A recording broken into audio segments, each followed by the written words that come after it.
JustinFREAKIN, a formidable voice in the culture. You gotta admit, he looks kind of hot as a zaddy, though, right? I hate to say that about Matt fucking Walsh.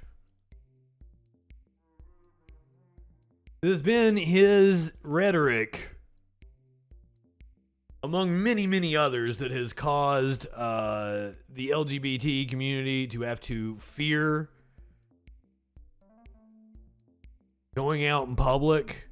Is what has helped inspire fucking fascists like this.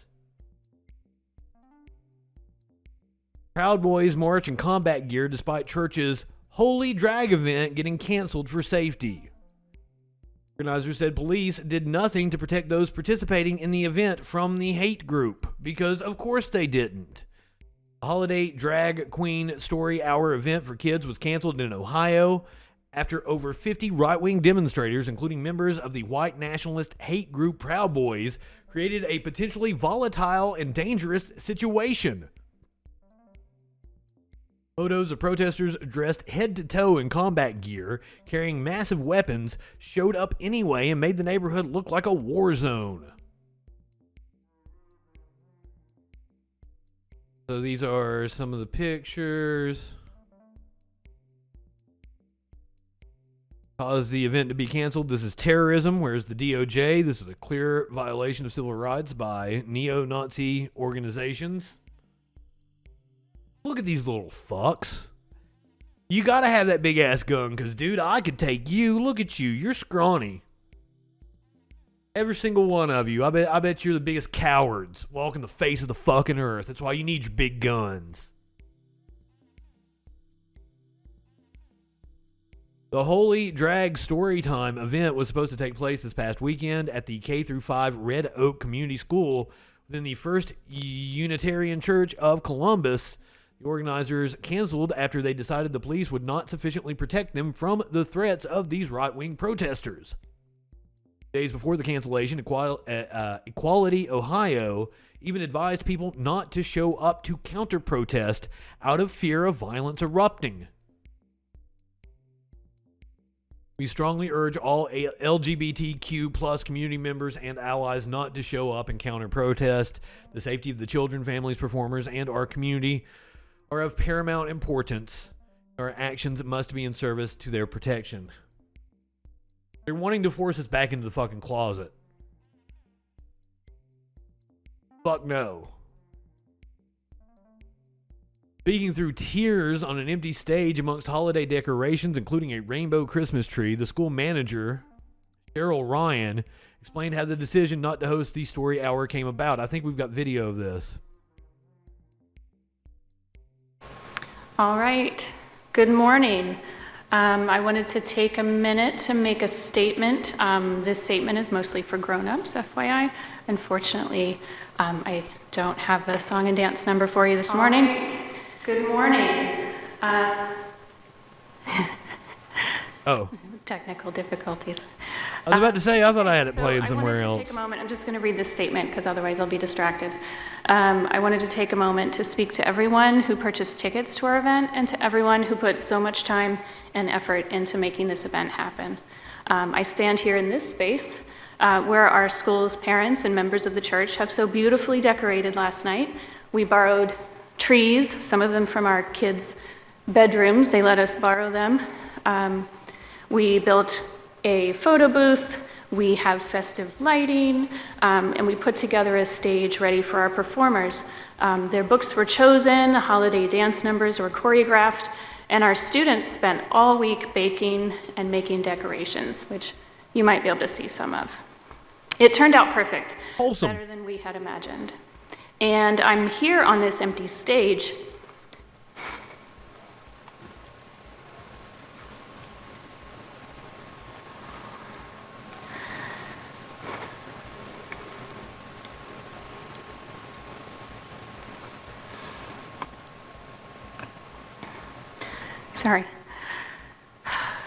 because in the end, there was a disagreement about how this community should be best protected.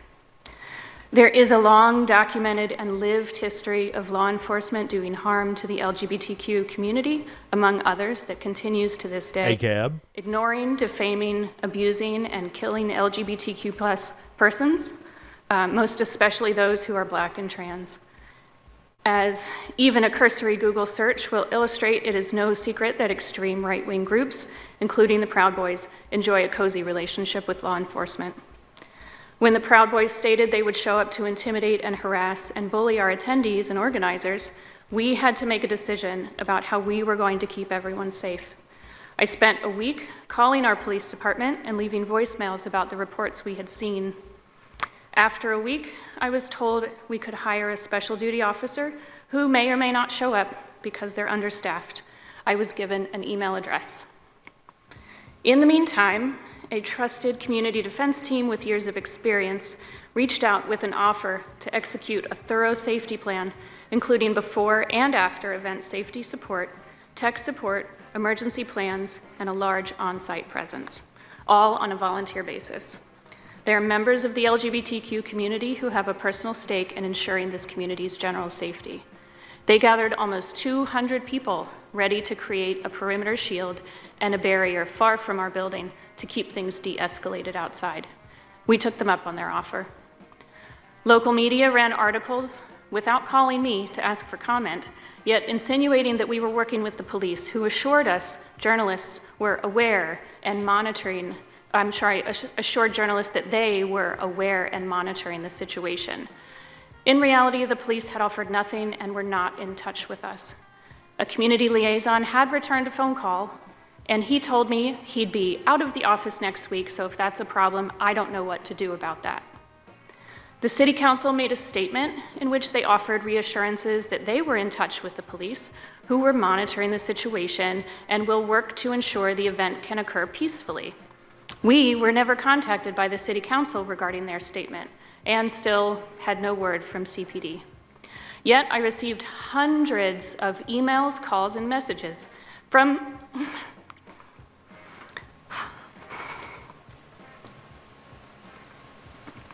I'll get through it. From folks in the community asking, how can I help? What can I do? I'm ready to show up. I never heard this message from the city's leadership and those whose job it is to protect us. In the end, our performers felt unsafe without a police presence, while our safety team felt unsafe with a police presence. We decided it was not safe to proceed, and our Red Oak Planning Group made the call to cancel. While we felt strongly that the police's casual, distant acknowledgement of our event illustrated that they would not keep us safe, we also have to validate that our performers didn't feel safe unless there was law enforcement in the building. So it turns out our biggest problem wasn't the Proud Boys after all. I implore this community's leaders to consider how this could have gone differently, how they could have participated differently, how they could have supported us differently. How will they do better for the next drag story time when the Proud Boys threaten to show up again, which they will? How will our leadership work to create an environment where all members of our community feel safe? Those who might say, but you have to work with the police, are invalidating the lived experience of all who have had harm done to them by law enforcement and don't feel safe with them. They are not standing on principle. To dismiss those who feel unsafe with the police is to turn a blind eye to the systemic issues of safety within this community. We have to do better. The world is getting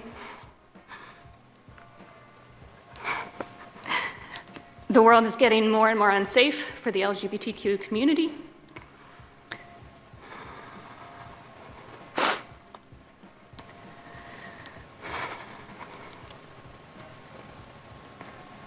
The attacks are constant and getting worse. The fact that we are not able to successfully host this simple event shows the extent of the damage. We have to do better. Everyone all over the country who purchased tickets in solidarity, thank you so much. We felt your support. We sold almost 1,000 tickets to a children's storytime event after all. We raised over $5,000 for a local LGBTQ+ charity. We had more than 200 people attending this event in person, despite being scared. We're scared, but we're strong, and we will not go away or make ourselves smaller because someone bullied us. Please keep hosting these events in your communities. Keep marching, call your legislators. If you are a cis-het white ally, use your privilege and step up. Show up for this and other marginalized communities. Don't allow your advocacy to exist on social media platforms alone. Do the work. Thank you to the hundreds of people who have put so much of your time and resources into this event. You were willing to show up and do the work. Even though we weren't able to make this happen at the last minute, the outpouring of support in the face of extremists means something. Please continue to show up. Thank you for joining me this morning. Please hit up a drag show tonight and tip your queens. Thank you. I don't have anything to add to that. So the security force that they contacted, protect them in the absence of police, said they wouldn't feel safe with police present. This was probably a socialist gun club or something.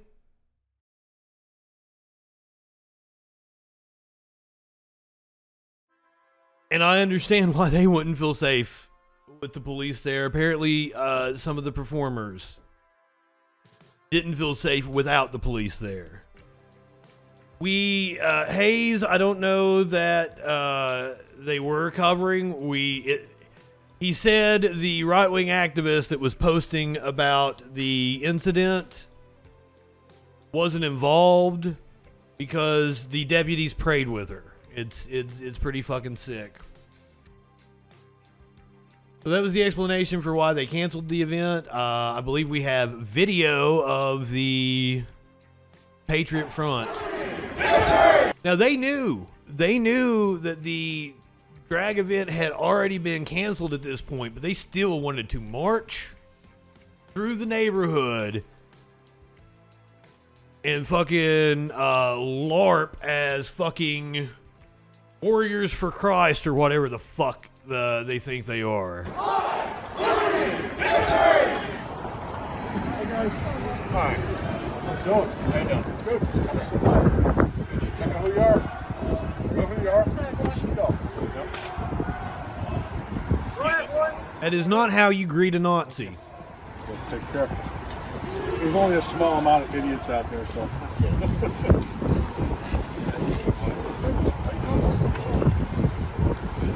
Take care. Onward to victory. Onward to victory.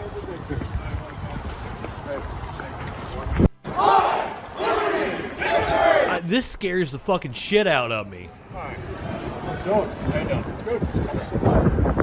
Check out who you are. Know who you are? Are you a member of the community? You're just going up and welcoming the Nazis that are marching through your fucking streets? So take care. Seriously? Small amount of idiots out there, so.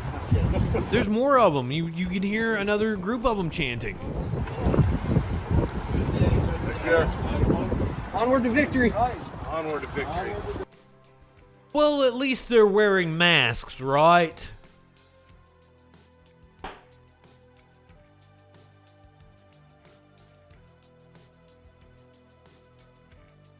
I have seen the threats multiply exponentially. It has gotten worse over just the last couple of months. And you know what? The fucking election. They have been amplifying since the election.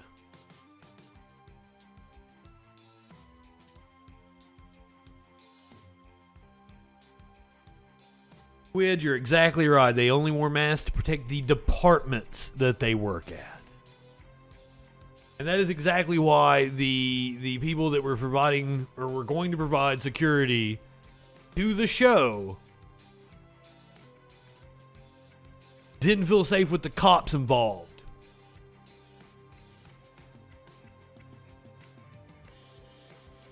I was really hopeful that the prosecutions of the Proud Boys, Patriot Prayer, I was hoping that their involvement in January 6th and subsequent prosecutions of the leaders would end up with the groups disintegrating, but it doesn't look like that's gonna be a thing. But they don't have to have actual leaders anymore. They're getting their marching orders from fucking YouTubers. The Daily Wire and TP USA. Steven fucking Crowder.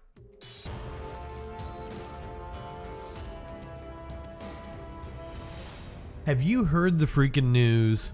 YouTube, Facebook, and all of big tech are trying to do a cancel culture on JustinFREAKIN. Up yours, woke moralists. We'll see who cancels who. Help the channel stay alive and grow by subscribing or following, and be sure to turn on notifications so you don't miss any of the fun, even when one platform tries to shut us up. He's kicking authority in the balls. If you have it to spare and really want to show support, consider subbing on Twitch, becoming a patron, or a member on YouTube. You'll get access to extra delights and debauchery, and you'll have my eternal appreciation. Thank you for being a freaking follower, and have a great freaking day.